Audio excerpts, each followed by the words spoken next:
Now, बच्चों, let's see this question. Consider the pair of perpendicular straight line दे रखी है बच्चों मेरे को 2x² plus 3xy plus by square minus of 11x plus 13y plus c equal to 0। मतलब दो line है उनके पेयर दे, दो लाइन का पेयर की इक्वेशन दे रखी है बच्चों। E point of intersection line is C, मतलब ये दो लाइन है वो सी पॉइंट पे इंटरसेक्ट करनी है।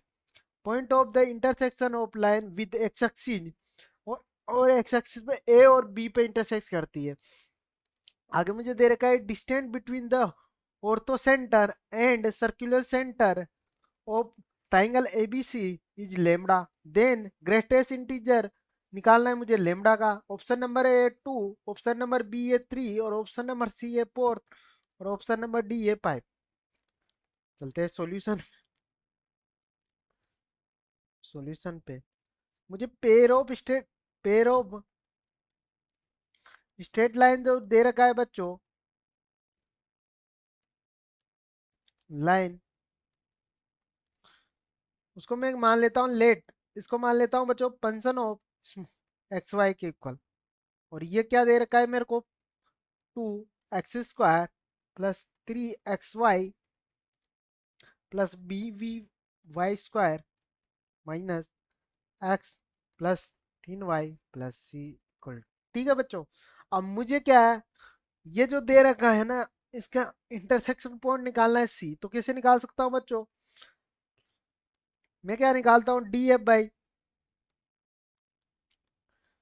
जो इक्वेशन इसको 1 मान लेता हूँ बच्चों। तो मैं इक्वेशन 1 का एक्स के रिस्पेक्ट में डिफरेंशिएशन करूँ तो d f by d x निकालूं यहाँ से। तो ये हो गया 4x प्लस का 3y, 3x, सॉरी बच्चों 3y, ये y कांस्टेंट है, बाहर आ जाएगा, x का 1 हो गया और ये क्या हो जाएगा 0 माइनस 11 और 0 और 0। तो यहां से बच्चों जो D f by d x आया मेरा, वो किसके इक्वल आ गया, 4x। अगर बच्चों यहाँ से मैं d f by d x लिखूँ तो वो क्या है 4x plus 3y minus of 11। ऐसे अगर मैं इक्वेशन 1 का अगर y के रिस्पेक्ट में डिफरेंशिएशन करूं बच्चों तो d f by d y वो मेरा क्या आ जाएगा 3x माइनस 4y प्लस 11, 13 बच्चों। ठीक है, अब मुझे क्या है पॉइंट ऑफ इंटरसेक्शन निकालना है। अगर बच्चों मैं यहाँ देखूं कि पॉइंट ऑफ इंटरसेक्शन,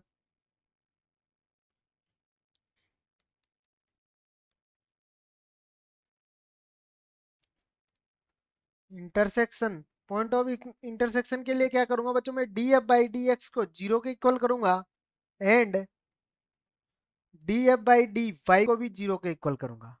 जब बच्चों मैं इन दोनों को 0 के इक्वल करूंगा तो मेरे को दो इक्वेशन प्राप्त होगी, एक तो होगी 4x प्लस 11 और दूसरी इक्वेशन होगी बच्चों 3x minus of 4y minus of.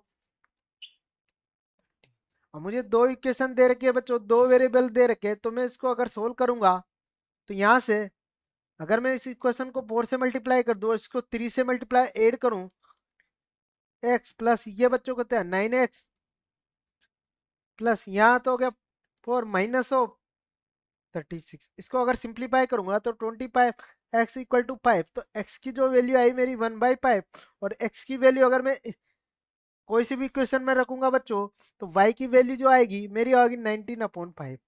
तो बच्चों जो पॉइंट सी था मेरा उसके कोऑर्डिनेट मेरे को आ गया 1/5 और 3/5। ठीक है, मैंने जब पॉइंट ऑफ इंटरसेक्शन निकाल लिया। अब मुझे क्या दे रखा है, एक ट्राइंगल, मुझे ट्राइंगल दे रखा है बच्चों। अगर मैं इसको डिनोट करूं तो ये हो गया मेरा एक्स एक्सिस, क्योंकि ए और जो बी पॉइंट है बच्चों वो एक्स एक्सिस पे। तो मैं इस पॉइंट को मान लेता हूँ ए और इसको मान लेता हूँ बी, बी। और जो अगर मैं इसको ट्राइंगल में शो करूं, ये पॉइंट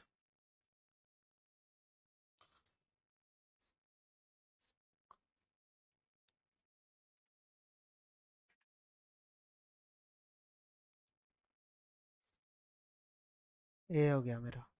ये पॉइंट मान लेता हूँ मैं बी, और इस पॉइंट को मान लेता हूँ मैं ए, और ये पॉइंट है सी, और ये दोनों के जो ये एंगल है मेरा क्या है 90 डिग्री वन है। सी के कोऑर्डिनेट मेरे को क्या मिले बच्चों, सी के कोऑर्डिनेट देखूं, सी के कोऑर्डिनेट आगे मेरे 1/5 और 19/5। ठीक है। और ए जो है ए एक्स एक्सिस पे, एक्स एक्सिस पे अगर मैं मानूं तो इसको x1 मान लूं बच्चों, x1 जीरो, क्योंकि एक्स एक्सिस पे y0 होता है, और ये हो गया x2 और जीरो। अगर इसका मैं सर्कुलर सेंटर मानू m, अगर बच्चों मैं यहाँ से m के कोऑर्डिनेट निकालूं तो क्या हो जाएगा, m इक्वल टू निकालूं तो x1 प्लस x2/2 और 0 + 0/2। तो m के जो कोऑर्डिनेट आए बच्चों वो मेरे आगे x1 प्लस x2/2 और 0। अब मुझे बच्चों क्या करनी है, x1 प्लस x2 की वैल्यू निकालनी है। ठीक है। अब क्या है जो मेरे को इक्वेशन दे रखी है, प्रोम इक्वेशन, इसमें देखूं मैं, जो मुझे इक्वेशन दे रखी है बच्चों, ये जो पेयर ऑफ स्ट्रेट लाइन की, तो उसमें क्या है, अगर मैं एक्स एक्सिस पे बात करूं तो y इक्वल टू 0 होता है। अगर मैं इक्वेशन उसमें y इक्वल टू 0 रखूंगा, 2x² minus of x+2 equal to 0 मुझे प्राप्त होगा।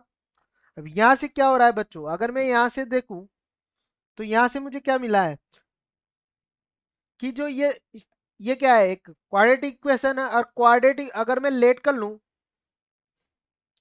अगर बच्चों मैं लेट करूं, let x1 x2 are root of equation, यहाँ सम ऑफ रूट लिखूं तो x1 प्लस x2 की वैल्यू क्या होगी, माइनस ऑफ b/a। तो b की वैल्यू क्या है, -11, -11/2। तो यहाँ से x1 प्लस x2 की वैल्यू आई, वो आ गई 11/2। तो यहाँ से बच्चों जो मेरा m के कोऑर्डिनेट आए यहाँ रख दूंगा मैं, तो m के कोऑर्डिनेट क्या आ गए मेरे, m इक्वल टू क्या बन गया, m इक्वल टू मेरा बन गया x1 प्लस x2 की वैल्यू 11/2, और 2 ऑलरेडी तो 4,0। अब 2 पॉइंट मिल गया। अब मेरे को क्या है, ये डिस्टेंस निकालनी है, मुझे ये डिस्टेंस निकालनी है ना बच्चों। इसके कोऑर्डिनेट आगे इसके आगे, तो 2 पॉइंट आगे, 2 पॉइंटों के बीच की मेरे को डिस्टेंस निकालनी है।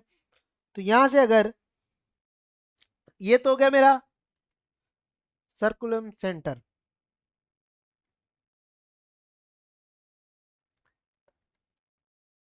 और ऑर्थो सेंटर क्या है मेरा, सी। ऑर्थो सेंटर की बात करूं, ऑर्थो सेंटर क्या है मेरा, सी। सेंटर सी के कोऑर्डिनेट मेरे बच्चों क्या है, 1/5 फोन कोमा 90/5। अब मेरे को 2 पॉइंट है, इसके बीच की डिस्टेंस निकालूं, रिक्वायर्ड डिस्टेंस लिखूं बच्चों में, रिक्वायर्ड डिस्टेंस, वो बच्चों मेरी क्या है, root of x2 minus x1, मतलब 5 -1/5 का होल स्क्वायर, 0 - 5 का होल स्क्वायर। अगर बच्चों मैं इसको सिंप्लीफाई करूंगा तो लेमड़ा इक्वल टू, ये क्या है, लेमड़ा गिवन है मेरे को, लेमड़ा की इक्वल है, तो रूट ऑफ ये बनेगा 87/7 इनको अगर, और नीचे बनेगा मेरा 400। अगर इसको सिंप्लीफाई करूंगा, डिवाइड करूंगा, तो ये आएगा रूट ऑफ 20/94। अगर बच्चों मैं इसका रूट लूंगा तो लेमड़ा आएगा मेरा 4.57। अब मुझे ग्रेटेस्ट इंटीजर लेमड़ा निकालना है, तो अगर मैं 4.75 का ग्रेटेस्ट इंटीजर लूंगा तो वो आ जाएगा 4। तो बच्चों इस क्वेश्चन का मेरा आंसर हो गया 4। तो देखते कौन से ऑप्शन में, option number C correct answer हो जाएगा। I hope you understood very well, best of luck.